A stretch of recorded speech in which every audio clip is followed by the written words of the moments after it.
Então, vamos fazer a coisa completa e bonitinha aqui. Então, vamos lembrar.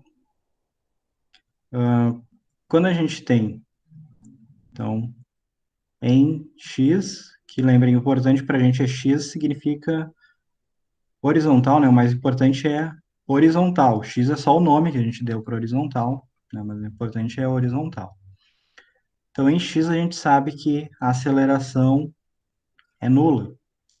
Portanto, a função posição em x em relação ao tempo vai ser do tipo x0 mais v0x vezes t. E como que vai ser a velocidade em x? Bom, a velocidade vocês podem lembrar, se não tem aceleração, a velocidade é constante, né? Ou também a gente pode derivar essa coisa, né? Lembra, derivando isso aqui a gente encontra a componente x da velocidade, né? Portanto, vx.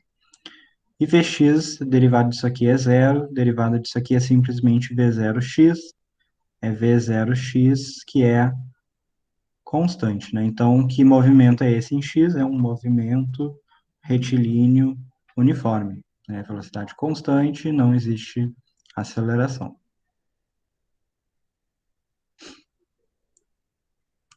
Vou fazer em y também, tá? Então, em y, e lembrem, importante é que é a vertical, né? Tá? Y é só o nome que a gente deu para vertical. Lembra, a gente sempre pode chamar os nossos eixos com o nome que a gente quiser dar para eles, pode orientar eles da forma que a gente quiser. Agora, o importante é lembrar, bom, se é na vertical, a gravidade está na vertical, sempre para baixo, né? Então, não importa o nome que eu dei aqui para o eixo, ele vai ter que obedecer a essas equações. No caso, a gente já viu, aceleração é a aceleração gravitacional, então menos g, já que eu orientei meu eixo para cima. A posição y de t é do tipo y0 mais v0y vezes t, menos gt ao quadrado sobre 2. E como que fica a velocidade em y? Bom, a gente pode lembrar da equação para velocidade quando tem aceleração constante, ou pode derivar isso aqui, né? Lembre, se a gente derivar essa coisa, a gente vai encontrar a componente y da velocidade. Então, derivada de y é vy, que depende do tempo, né? Derivada da constante é zero, derivada desse termo é simplesmente v0y, e a derivada desse termo menos gt. Então vejam, esse movimento em y aqui é o chamado movimento retilíneo uniformemente variado, né? Porque a aceleração é constante, então a variação é uniforme, né? A variação da velocidade é uniforme. Então, vou falar um pouquinho sobre o alcance horizontal também, tá? Então, dá mais a definição aqui para vocês. Então, lembrem que quando a gente faz um lançamento de alguma coisa, que tem uma velocidade inicial v0 aqui, e a gente está considerando que esse movimento é balístico, tá? Então, tem apenas a gravidade, não tem resistência do ar.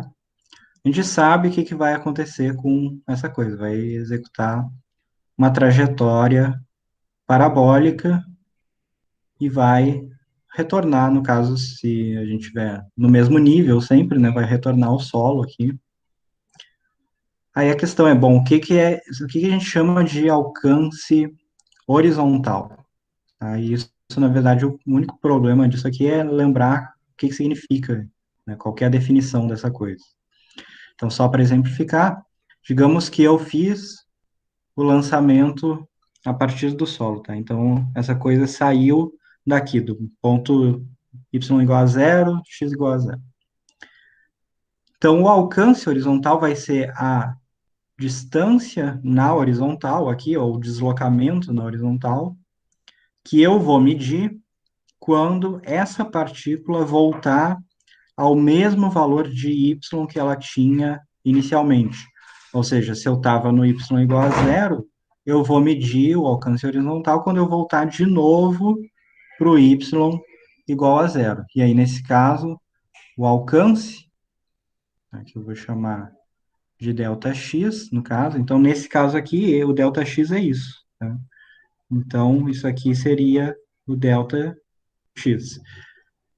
Vejam que eu não sou obrigado a considerar sempre que y é zero. Então, por exemplo, eu poderia ter feito esse lançamento de outro ponto. Então, eu poderia ter lançado a partícula a partir daqui. Então, ela saiu daqui. Eu comecei o meu lançamento a partir daqui, que é um y maior, digamos, alguma altura y qualquer, diferente de zero. Bom, aí quando que eu vou colocar agora esse novo alcance horizontal? Bom, quando ela voltar ao mesmo y. Então, no caso, quando ela tiver por aqui, mais ou menos, tá? E aí, o meu alcance horizontal agora vai ser esse outro aqui. Então, vou botar delta x2, tá? Só para dizer que é diferente. Então, vejam que o alcance horizontal, que a gente chama de A aqui, né? É o delta x quando o delta y for zero, né? Porque lembrem, delta y é y novo menos y zero, no caso.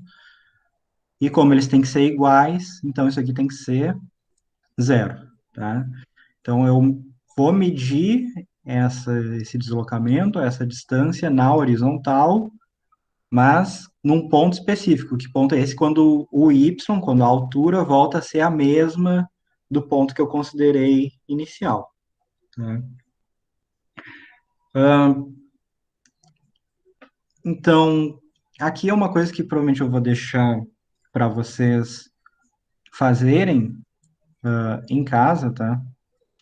Deve ser parte da tarefa de vocês nessa semana, que é o seguinte: existe uma fórmula para o alcance horizontal, tá? Que é essa aqui. O alcance horizontal é a velocidade, o módulo da velocidade, né, inicial ao quadrado, vezes o seno de duas vezes o ângulo inicial, θ, então no caso θ está aqui, ou θ está aqui, que faz com a horizontal, né? Isso aqui dividido por g, tá? Então isso aqui é a fórmula para o alcance horizontal.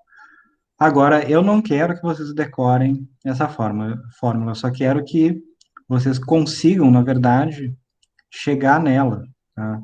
Até porque ela é desnecessária se vocês souberem que vocês estão fazendo na questão, vocês sempre podem conseguir resolver a questão sem saber isso aqui, tá? Então, uma parte da tarefa de vocês provavelmente vai ser obter essa coisa, e eu só vou botar os passos iniciais aqui para vocês, que é o seguinte: eu acabei de falar, né, é o delta x quando delta y igual a zero. Agora, delta x, lembrem, é x menos x0, né? Se vocês olharem as equações que a gente tinha aqui, né, x menos x0 é o quê? V0x vezes t, tá? Então, esse delta x, isso aqui é V0x vezes t. E o delta y, vamos olhar de novo nas equações aqui.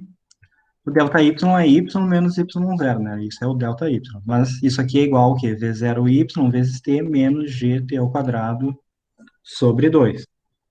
Então, isso aqui é V0y vezes t menos gt ao quadrado sobre 2. Mas a gente acabou de falar, né? Esse delta y não é qualquer delta y, ele é esse valor específico aqui, é zero, né? Isso aqui tem que ser zero. Então, como que a gente obtém essa fórmula aqui? Bom, se a gente colocar t em evidência nessa equação, a gente pode tirar um t para fora do parênteses, digamos, e ficar multiplicando tudo. A gente sabe que isso tem que ser igual a zero, então a gente sabe imediatamente que um t, pelo menos, é igual a zero, tá? Então a gente pode eliminar um t aqui, vai ficar só com um t na equação, e aí, isolando t nessa outra equação, como a dividido por v0x, dá para colocar ele no lugar do t que sobrou aqui, e aí é só manipular, fazer manipulação algébrica, tem que usar também uma identidade trigonométrica, e se consegue chegar nessa equação sem muitos problemas, tá? Então, isso aqui provavelmente vai ser uma parte da tarefa de vocês para essa semana, porque, na verdade, eu quero que vocês treinem um pouco mais álgebra, tá? Porque um dos grandes problemas que vocês costumam ter nessa disciplina é justamente com a matemática, né? Vocês precisam conseguir pegar uma equação e saber manipular ela para chegar num outro ponto que vocês queiram. Isso é uma coisa importante.